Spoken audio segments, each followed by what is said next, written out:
하나님께서 오늘 우리에게 주신 말씀은 빌립보서 4장 4절에서 9절까지의 말씀입니다. 빌립보서 4장 4절에서 9절까지의 말씀입니다. 하나님의 말씀을 한 목소리로 봉독하시겠습니다. 주 안에서 항상 기뻐하라. 내가 다시 말하노니 기뻐하라. 너희 관용을 모든 사람에게 알게 하라. 주께서 가까우시니라.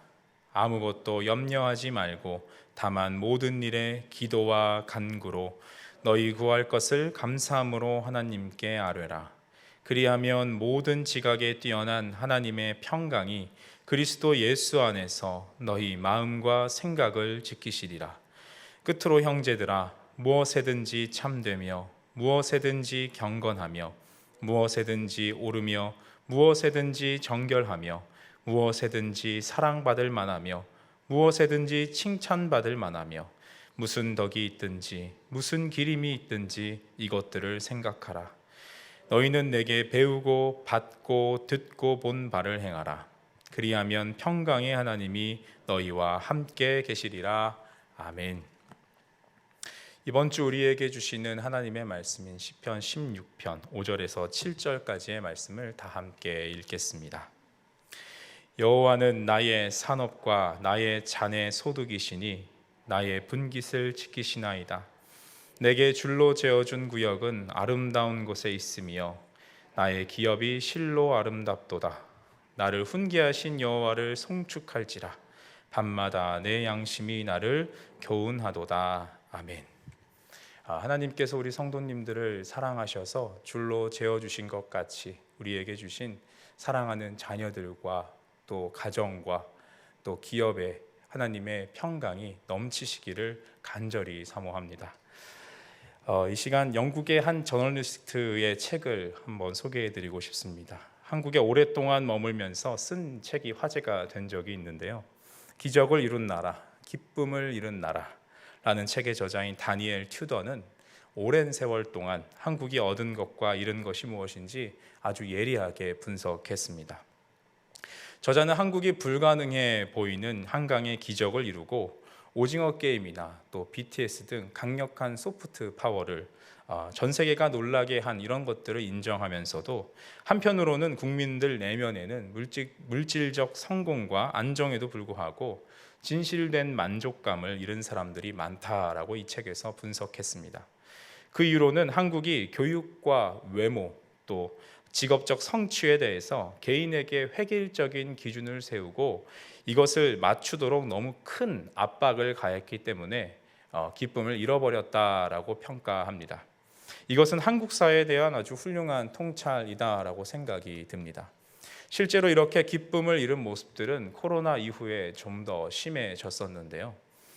보건복지부가 발표한 국민 정신건강 실태 조사에 따르면 코로나 발생 초기와 비교해 봤을 때 5명 중에 1명이 심각한 우울증을 겪고 또 정신질환을 경험했다라고 응답했다고 합니다. 기쁨이 없는 우울함은 점점 만성화되어가는 그런 모습을 보이고 있습니다. 그래서인지 사람들은 이 잃어버린 기쁨을 회복하기 위해 여러 가지 노력들을 하고 있는데요. 얼마 전 오늘 설교를 준비하면서 참 충격적인 뉴스 기사를 보게 되었습니다. 우리나라 유수 대학의 대학생들이 연합 동아리를 구성을 했는데 그 연합 동아리라는 것이 대학과 어떤 과에 불문하고 여러 대학의 학생들이 모여서 동아리 활동을 하는 것입니다. 그런데 이들이 활동하는 동아리를 만들어서 마약을 유통해서 검거된 사건이 있었습니다. 처음에는 친목을 위해 만든 동아리였습니다. 고급 호텔과 외제차 그리고 뮤직 페스티벌을 무료로 제공해 주겠다라는 미끼로 학생들을 꼬드겨서 친목 활동들을 했었는데요. 사람들이 얼마간 많이 모이게 되자 이곳에서 마약을 팔기 시작했던 것입니다. 정말로 주변에서 이런 이야기를 들은 적이 있는지 몇몇 청년들한테 물어봤는데 마음만 먹으면 손쉽게 이런 마약 같은 것들을 구할 수 있다고 알려주었습니다. 심지어 요즘은 워낙 유통이 많이 돼서 그 가격도 많이 낮아졌다고 합니다. 이런 상황들을 볼 때 정말 심각한 상황을 보면서 우리 그리스도인들이 이 청년들을 위해서 다음 세대를 위해서 정말로 깨어 힘써 기도해야겠구나 하는 생각이 들었습니다. 하나님께서 주시는 진정한 행복과 기쁨을 맛보지 못하고 자극적이고 아주 극단적인 기쁨만 찾아서 그것이 전부인 것처럼 살아가는 그런 많은 청년들을 향해서 불쌍히 여겨달라고 함께 기도해 주시기를 부탁드립니다. 특별히 우리 교회 다음 세대들과 청년들이 세상의 여러 가지 유혹에도 흔들리지 않고 말씀 속에서 깨달은 참된 기쁨과 진리를 삶 속에서 담대하게 전하고 보여줄 수 있는 믿음의 공동체들이 될 수 있기를 계속해서 중보해 주시기 바랍니다. 독일의 대표적인 보수 신문에서 극찬한 책 한병철 교수의 저작 피로사회에서는 이렇게 기쁨을 인위적으로 맛보려고 하고 긍정이 과잉되는 사회에서는 스스로가 자신에게 기뻐해야만 한다라는 그 당위성을 갖게 되고 이것은 곧 심각한 부작용을 초래한다라고 말하고 있습니다. 그 부작용은 이런 과잉 행복이 사람을 행복하게 만드는 것이 아니라 결국 자신을 소진시켜서 우울증과 같은 질환을 얻게 해서 스스로를 위험에 이르게 한다라고 말합니다. 이런 사회를 살아가고 있는 우리는 나는 행복하지 않아라고 느끼거나 혹은 행복해야만 한다라는 강박에 사로잡혀서 이 둘 사이에서 진정한 기쁨을 누리기 참 어려운 시대를 살아가고 있습니다.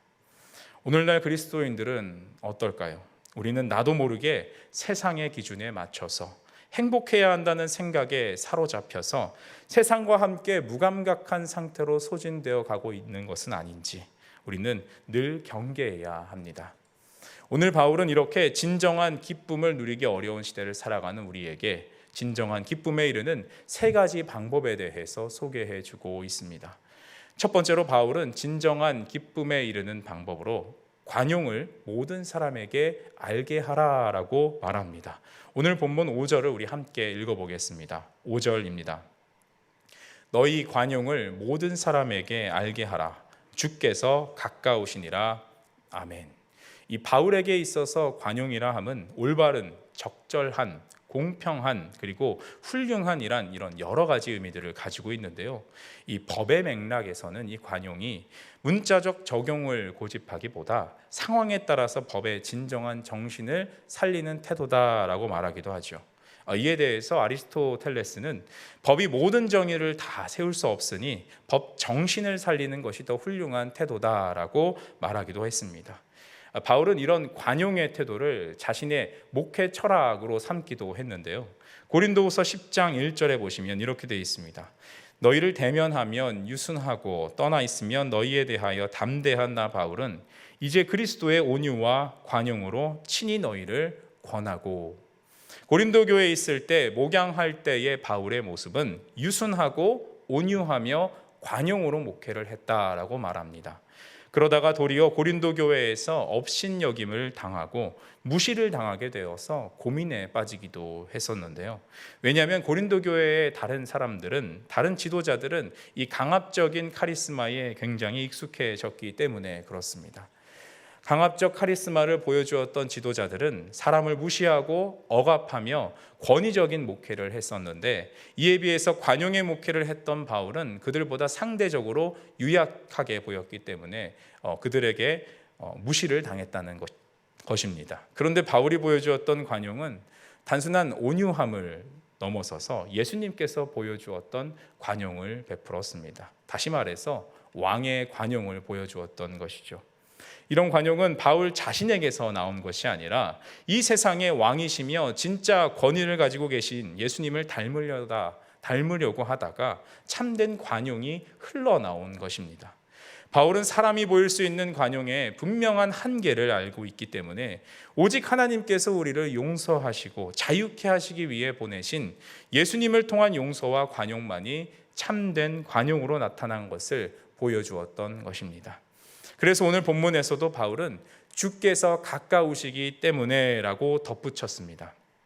예수님의 다시 오심이 곧 다가올 것이기 때문에 왕의 영광이 가까이 왔음을 알기 때문에 진정한 관용을 할 수 있다는 것입니다. 그런데 바울은 빌립보 교회에게 이런 관용을 앞으로 여러분 실천하십시오라고 말하지 않았습니다. 너희 관용을 모든 사람에게 알게 하라 했더니 바울의 말은 공동체 내에서 이미 보여주고 있는 서로를 품어주고 나보다 남을 낮게 여기고 하는 그런 관용의 모습을 이제는 모든 사람에게 보여주어라 했던 것입니다. 빌립보 교회는 바울을 통해 주가 가까이 오고 계심을 인식하는 종말론적인 삶을 배웠고 그렇게 살고 있었기 때문에 이미 관용을 실천했고 그리고 그것을 보여주는 일만 남았던 것입니다. 그래서 바울은 이미 참된 관용을 실천하고 있었던 빌립보 교회의 모습들을 더 많은 사람들이 알 수 있도록 모든 사람들이 알도록 해라라고 권면했던 것입니다. 그런데 우리는 이런 관용의 삶이 참 실천하기 어려운 삶이다라는 것을 잘 알고 있습니다. 참된 기쁨에 이르는 첫 번째 단계부터 너무 부담이 되고 마음이 참 어려워지는 대목이지요. 내 상식으로는 도저히 이해가 안 되는 말과 행동, 그리고 내 바운더리 안에 어떻게 이런 사람이 있을 수 있을까 하는 정도로 심각한 사람들, 심각한 관계들이 있기 때문에 예수님께서 보여주신 참된 용서와 관용을 실천하기란 여간 어려운 것이 아니었습니다. 그래서 바울은 관용을 실천하기 힘든 우리에게 응원하듯이 이렇게 말합니다. 주께서 가까우시니라. 세상에서 볼 때 관용하는 사람은 미련해 보일 수 있습니다. 그냥 안 보고 말고 내가 싫어하는 사람 무시하면 편한데 왜 계속 품어주고 용납해 주는지 이해가 안 될 것입니다. 바울 자신도 이렇게 관용을 실천하다가 고린도 교회에서 무시당하는 수모도 겪게 되었죠. 그러나 이 관용이라는 그릇, 그 토대를 잘 다진 사람만이 진정한 하늘의 기쁨을 맛볼 수 있습니다. 왜냐하면 관용은 예수님께서 이 땅에 오셔서 보여주신 하나님 나라의 삶의 방식이기 때문에 그렇습니다. 그래서 이 땅에서 천국의 방식으로 살아가기 때문에 지금 이 세상에서도 천국의 기쁨을 누릴 수 있게 되는 것입니다. 이런 사람을 바울이 오늘 본문 4절에서 다시 말하노니 기뻐하라 하는 진정한 기쁨의 삶을 누리게 되는 첫 번째 단계에 도달한 사람입니다. 큰 관용을 보일 수 있는 사람, 그런 사람이 큰 기쁨과 진정한 기쁨을 누릴 수 있게 된다는 것입니다. 비록 우리 마음에 들지 않는 상황들, 그리고 우리 주변에 그런 사람들이 애워싸고 있을 수 있지만 그럼에도 예배의 자리에 나오셔서 너그러운 마음을 주십시오라고 주님께 간구하고 다시 그 마음으로 가지고 세상에 나아가 관용을 베풀며 살아가실 때 하나님은 우리가 가진 그 관용의 그릇을 조금씩 키워 가실 것입니다. 그리고 이렇게 관용의 그릇이 커질수록 하나님께서는 누구도 빼앗을 수 없는 하늘의 기쁨을 우리의 그 커진 그릇에 마음껏 담아 주실 것입니다. 주께서 가까이 왔다 하는 이 바울의 덧붙인 말처럼 우리도 날마다 주님의 날을 소망하고 고대함으로 또 성령의 능력을 덧입어 우리 삶 가운데서 예수님께서 보이신 그 왕의 관용을 마음껏 베푸시는 저와 성도님들 모두가 되시기를 바랍니다. 두 번째로 바울은 진정한 기쁨에 이르는 방법으로 염려하지 말고 기도와 간구로 감사하라라고 말하고 있습니다. 우리 6절을 함께 보시겠습니다. 6절입니다. 아무것도 염려하지 말고 다만 모든 일에 기도와 간구로 너희 구할 것을 감사함으로 하나님께 아뢰라. 언뜻 이 말씀만 보면 어떻게 사람이 살아있는 동안에 아무것도 염려하지 않을 수가 있을까 하는 생각이 먼저 듭니다. 특히나 어떤 일을 하실 때 세심하게 계획을 세우시고 그 일에 전심으로 일을 하시는 분들이 염려가 많다고 하죠. 종교개혁가 마틴 루터도 평소 염려가 참 많았다고 합니다. 그런데 루터는 자신의 이런 염려하는 마음을 일격에 깨트린 명설교가가 있었다라고 소개해 주는데요. 그 설교자는 바로 자기 거실에 새장 속에 갇혔던 집박이가의 한 종류인 로빈새였습니다. 한 번은 이런 일이 있었다고 합니다. 루터는 저녁 식사를 마치고 나면 이 로빈새를 위해서 먹이를 가지고 새장 앞으로 간다고 합니다. 그래서 로빈새는 그 시간만 되면 루터가 나타나기를 기다렸다라고 하는데요. 루터가 다가가면 새는 좋아서 날개를 막 퍼득이다가 그 장대 위로 날아가 앉아서 루터가 먹이 주는 것을 기다렸다고 합니다. 루터가 와서 손에 먹이를 대어서 주면 정신없이 먹다가 또 배가 부르게 되면 다시 장대 위로 돌아가 앉기도 하고 애교도 부렸고 했다고 합니다.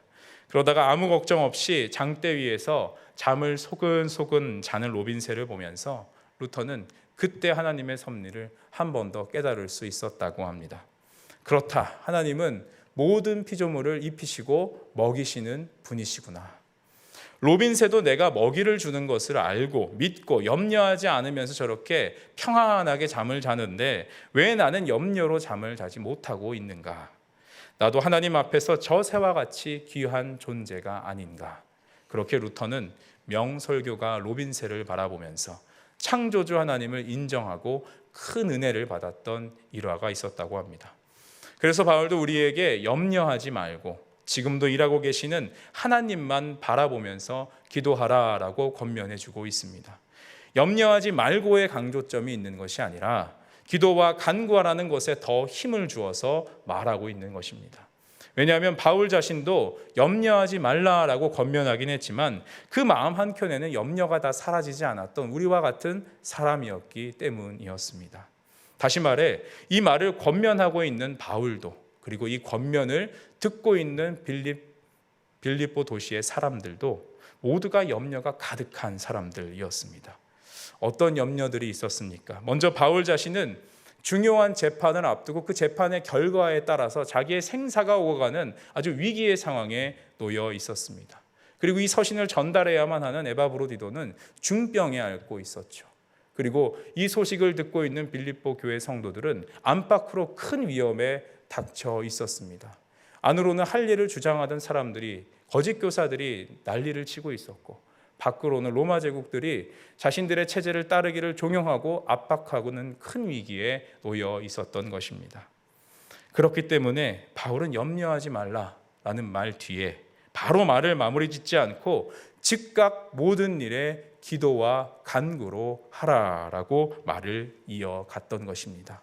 이 불가능한 일을 정면으로 돌파하기 위해서는 또 염려에 머물러 있지 않고 감사의 자리에까지 나아가기 위해서는 하나님께 간구하고 기도하는 방법밖에는 없다는 것입니다. 우리는 바울의 이 권면처럼 염려가 내 마음속에서 일어날 때마다 지체 없이 주저하지 말고 즉시 기도의 자리로 나아가야 합니다. 염려가 우리의 온 마음을 덮기 전에 모든 일에 대해서 항상 기도하는 자세를 가져야 하는 것이죠. 그래서 바울은 여기서 기도하라, 기도하라, 기도하라, 이 기도하라는 말을 3번이나 반복하면서 강조하고 말하고 있습니다.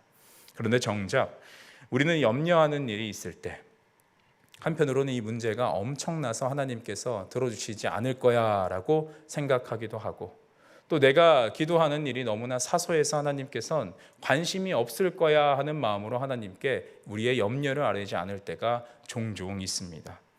그래서 우리가 이런 생각이 들기 전에 무엇이든 무슨 일이든 우리 마음에 짐이 되는 일들을 주저없이 즉시 하나님께 아뢰야 합니다. 바울은 그래서 빌립보서 4장 6절에서 모든 일에 아무것도 염려하지 말고 그 다음에 모든 것을 이라는 말을 붙여서 간구해라 라고 말했던 것입니다. 지난 7월 20일과 21일 토요일 날 그리고 주일 날 우리 성도님들께서 기도해 주시고 또 마음을 모아주신 덕분에 소년부 성경학교가 잘 마칠 수 있었습니다. 하나님께서는 기도하고 걱정하고 염려했던 것보다 우리가 기대했던 것보다 훨씬 더 많은 은혜와 또 감사할 거리들을 성경학교를 통해서 알게 하셨는데요. 사실 저는 선생님들께서 눈치채셨을지 모르겠지만 성경학교 날짜가 다가오면 다가올수록 제 마음속에 정말 염려가 더 쌓아져 갔었습니다. 왜냐하면 외부 활동으로 등산과 물놀이를 계획했었는데 날씨 앱을 확인할 때마다 계속 날씨가 좋았다 나빴다를 반복하는 겁니다. 그리고 또 부모님과 함께 드리는 예배를 준비했었는데 부모님들이 과연 많이 오실까? 또 아이들이 물놀이와 또 외부 활동을 하는 것으로 인해서 예배 시간에 다 잠을 자면 어떨까 하는 걱정과 염려가 엄청나게 많았었는데요. 아니나 다를까 이 성경학교 날이 되고 운전하면서 교회로 오는 길에 빗방울이 막 후두둑 떨어지는 겁니다. 그래서 차 속에서 저는 이런 마음이 들었습니다.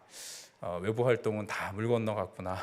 아이들이 기대하고 또 좋아할 만한 그런 표정들을 상상하면서 준비했는데 이게 다 물 건너가 버렸구나 하는 정말 안타까운 마음으로 교회에 왔었습니다.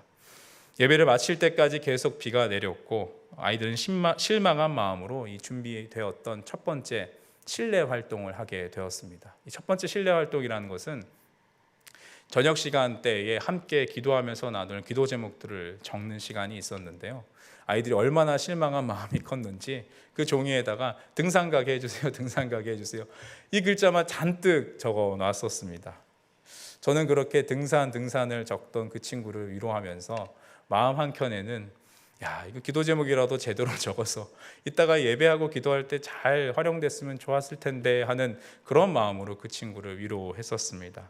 저는 염려만 더 커졌던 것이죠.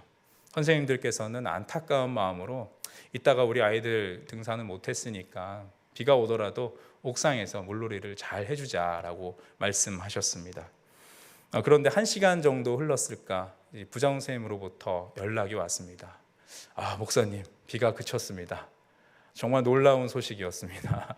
저와 아이들은 이 기적을 경험하면서 정말 하나님께서 우리의 기도를 들으셨구나, 살아계시는구나 라는 것을 몸소 느끼면서 아이들은 등산 외치며 매봉산으로 향했습니다. 평소에 등산이 싫다고 했던 그런 친구들도 무더위를 잊으면서 함께 깔깔거리면서 산 위로 올라갔고, 또 그곳에 준비하고 있었던 보물찾기나 여러 가지 프로그램들을 잘 할 수 있었습니다. 저는 소년부 사역을 하면서 학생들끼리 이렇게 서로 오빠 형 하는 소리를 들은 적이 이렇게 손에 꼽는데 아이들이 그렇게 즐거웠던지 서로 그렇게 부르면서 기뻐하는 모습들을 볼 수 있었습니다. 하나님께서는 저의 염려와 걱정이 무색하게 90%가 넘는 강수 확률을 뚫고 날씨까지도 변화시켜 주셨습니다. 뿐만 아니라 이 일을 기점으로 해서 제가 걱정하고 있었던 저녁 예배도 하나님이 그 예상을 뛰어넘는 은혜를 허락해 주셨는데요. 솔직히 말씀드리면 주일 예배 때 우리 성경학교 그 보고 영상을 다 보셨죠. 아이들이 막 소년부 영상 보시면 앞으로 나와서 막 춤추고 이런 기쁘게 찬양하는 모습이 나오는데 주일 예배 때 사실 이런 모습을 보기가 힘듭니다.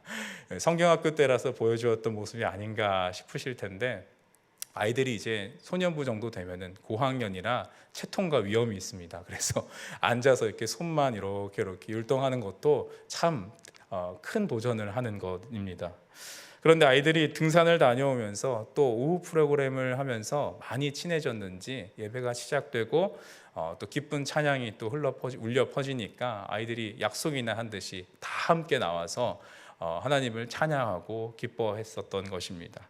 또 감사하게도 부모님들께서도 한마음 한뜻으로 많이 참석해 주셔서 내 자녀들뿐만 아니라 내 자녀와 함께 동역하는 동역자들인 친구들을 위해서도 손을 얹어서 기도해 주실 때 아이들은 정말 하나님의 은혜, 크신 은혜를 경험할 수 있는 좋은 기억으로 남는 성경학교가 되었습니다.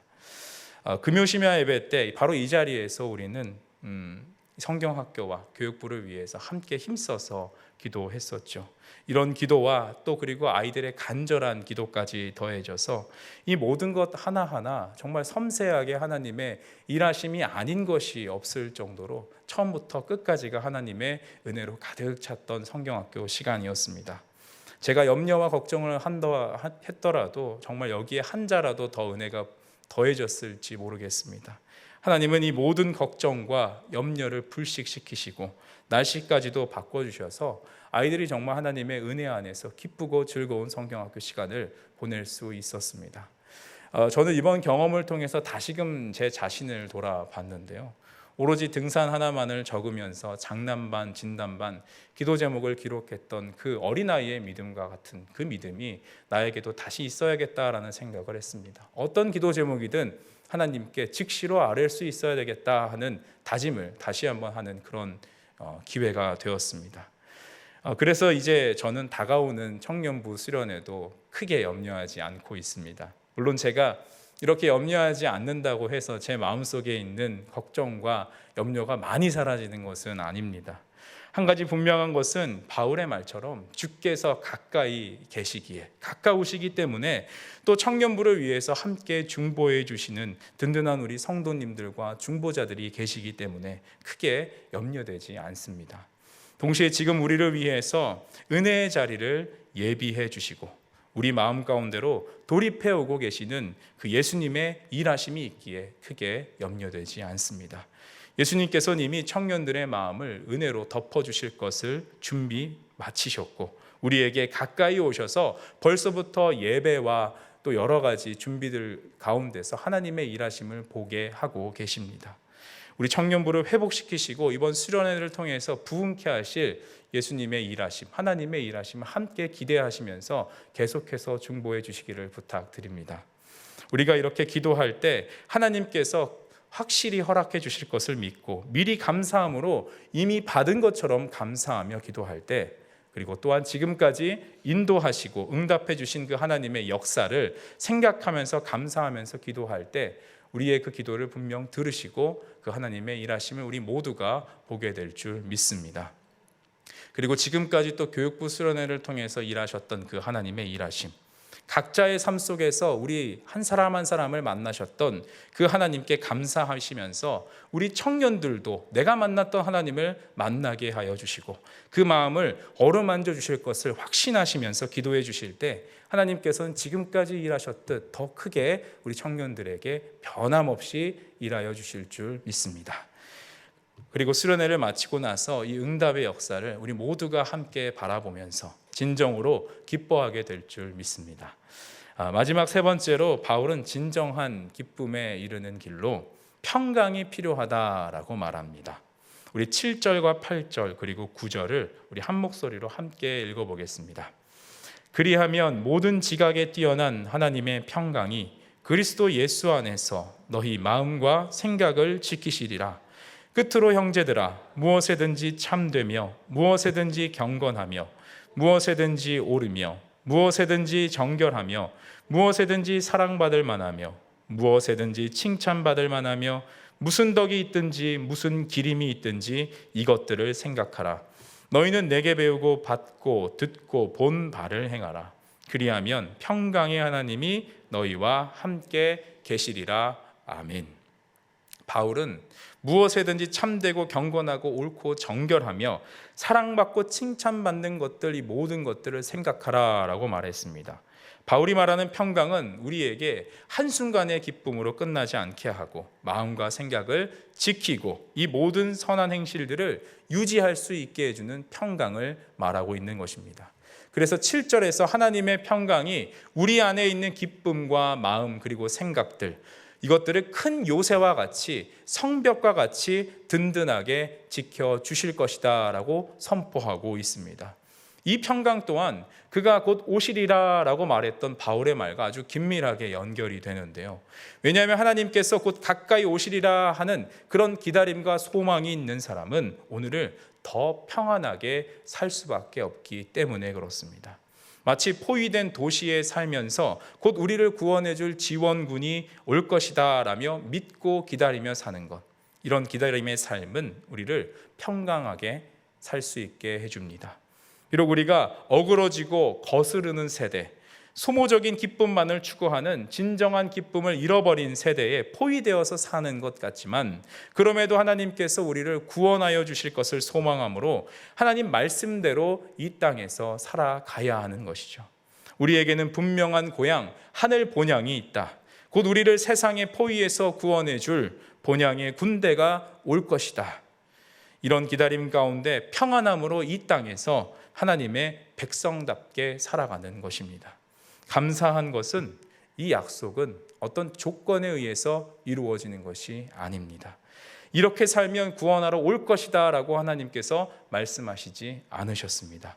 디모데후서 4장 8절을 보시면 이렇게 말합니다. 이제 후로는 나를 위하여 의의 면류관이 예배되었으므로 주 곧 의로우신 재판장이 그날에 내게 주실 것이며 내게만 아니라 주의 나타나심을 사모하는 모든 자에게도니라. 아멘. 치열하게 고군분투했던 바울에게만이 아니라 주의 나타나심을 사모하는 모든 자들에게 하나님께서 우리에게 반드시 다시 오실 것이다 라고 하늘 소망을 가지고 살아가는 우리 모두에게 하나님은 구원의 면류관, 기쁨의 면류관을 주실 것이다 라고 말씀하고 계십니다. 바울은 바르게 사십시오, 선교적 삶을 살아야만 합니다 라고 말하지 않고 사모하는 자, 하나님 말씀 속에서 일어난 구원의 역사가 바로 내게도 일어날 것이다, 나의 역사가 될 것이다 라고 믿고 기다리는 자에게 평강을 주시고 그 위에 기쁨을 부어 주신다라고 말씀하십니다. 이미 바울은 실제로 이 말을 살아낸 사람이었습니다. 하늘 소망을 가지고 이 하늘의 기쁨을 이 땅에서 그의 삶 가운데에 그대로 보여주었던 사람이었습니다. 바울은 오늘 본문이 있는 4장 1절에서 3절, 거기서 우리가 지금까지 살펴본 진정한 기쁨에 이르는 방법을 잘 보여준 예시 한 가지를 보여줍니다. 바울이 얼마나 깐깐하고 또 동역하기가 힘든 사람이었겠습니까? 아마 만만치 않은 분이었을 것입니다. 그런데 그런 바울이 빌립보 교회 안에서 유오디아와 순두계 이 두 지도자들이 보인 다툼을 알면서도 이것을 관용하였고 감옥에서 평안 가운데 그들을 위해서 편지도 썼습니다. 그리고 감사함으로 빌립보 교회가 미래에도 계속해서 자신의 사역의 열매, 면류관, 기쁨이 될 것을 간구하면서 선포했죠. 그래서 오늘 마지막인 9절에서도 나와 같이 되기를 원하노라라고 담대하게 말할 수 있었던 것입니다. 이미 바울은 자신이 선포한 메시지를 그 삶 속에서 살아내고 있었고, 그래서 자신처럼 진정한 기쁨으로 주의 날이 가까워지기까지 함께 믿음의 길을 걸어 나갑시다 하고 권면하고 있는 것이죠. 우리 마지막으로 빌립보서 4장 9절을 함께 읽어보겠습니다. 4장 9절입니다. 너희는 내게 배우고 받고 듣고 본 바를 행하라. 그리하면 평강의 하나님이 너희와 함께 계시리라. 아멘. 그래서 바울의 이 말은 굉장히 충격적이고 부담을 우리에게 전해줍니다. 왜냐하면 빌립보 도시를 바울은 긴 시간이 있었던 것이 아니라 아주 짧은 시간 방문했었기 때문에 내게 배우고 받고 듣고 본 바를 행하라, 다시 말해서 나를 본받으라 말했다라는 것은 우리가 쉽게 읽고 넘어갈 수 있는 내용이 아닙니다. 왜냐하면 바울은 빌립보에 머문 한 달이 안 되는 기간 동안 예수님을 닮은 모습을 정말 마음껏 보여주었다는 것이기 때문입니다. 그가 담대해서 이렇게 말했을까요? 아니면 정말 그 짧은 기간 안에 그리스도를 닮은 삶을 보여주었기 때문에 이렇게 말했을까요? 저는 후자라고 믿습니다. 이미 바울에 대해서 여러 가지 이야기가 교회에서 오고 갔을 것이고, 그가 전해 들은 대로 말씀대로 살고 있다는 모습을 직접 보고 들었을 때 그 모습만으로도 빌립보 교회 사람들은 은혜가 되었던 것이죠. 우리 교회 안에도 그런 분들이 참 많이 계시죠. 저 멀리서 걸어오는 모습만 봐도, 늘 같은 자리에 지키면서 예배하며 기도하시는 모습만 보아도 미소가 지어지고 마음이 따뜻해지게 하는 그런 분들이 많이 계십니다.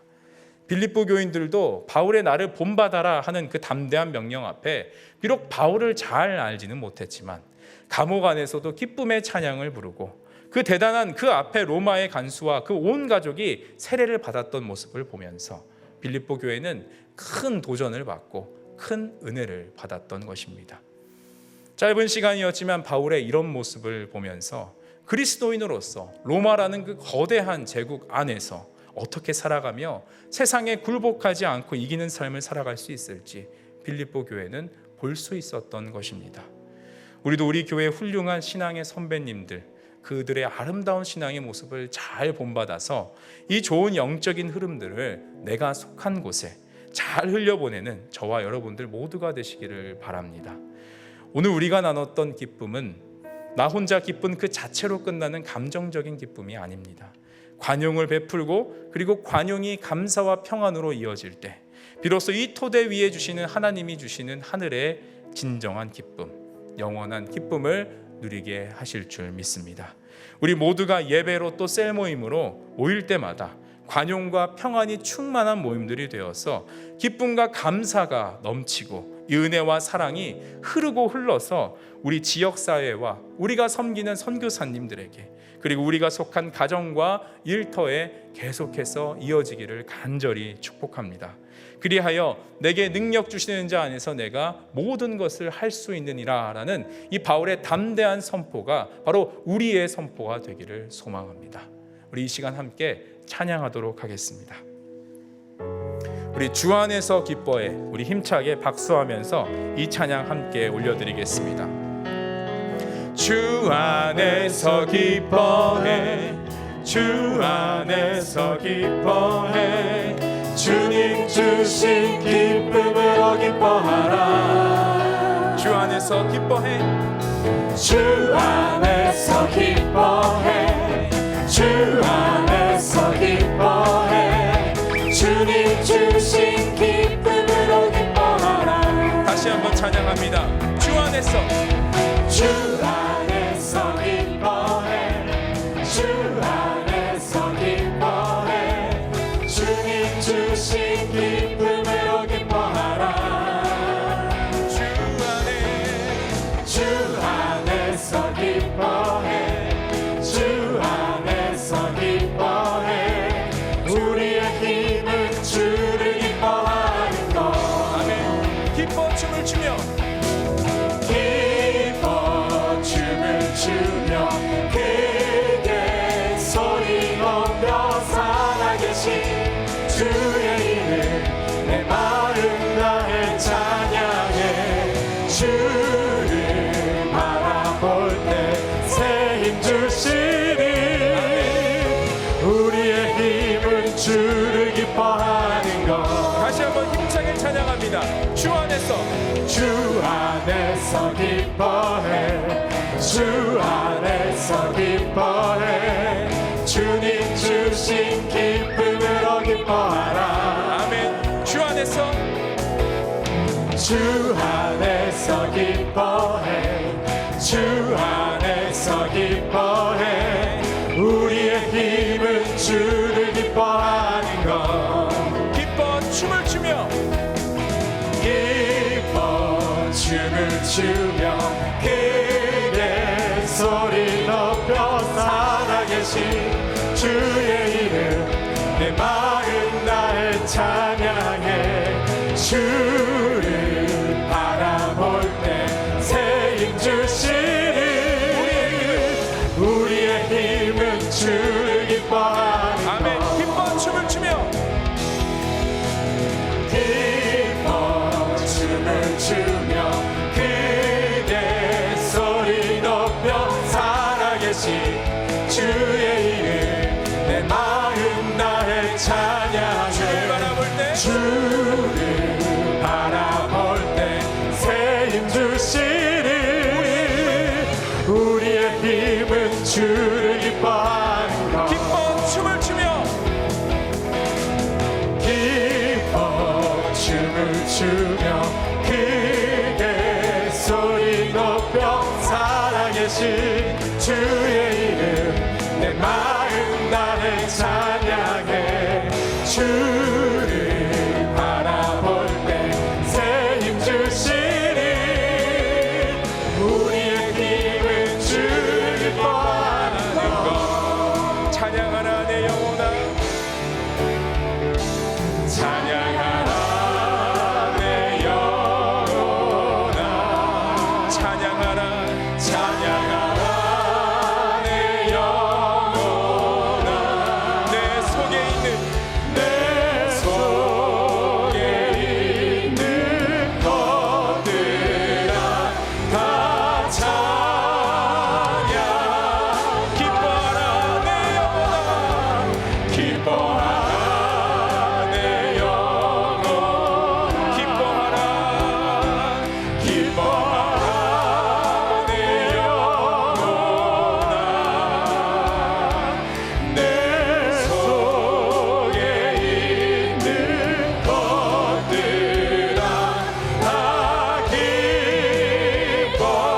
감사하라 내 영혼아 감사하라 내 영혼 감사하라 감사하라 내 영혼아 내 속에 있는 것들아 다 감사. 다시 한번 찬양합니다. 찬양하라 찬양하라 내 영혼 찬양하라 찬양하라 찬양하라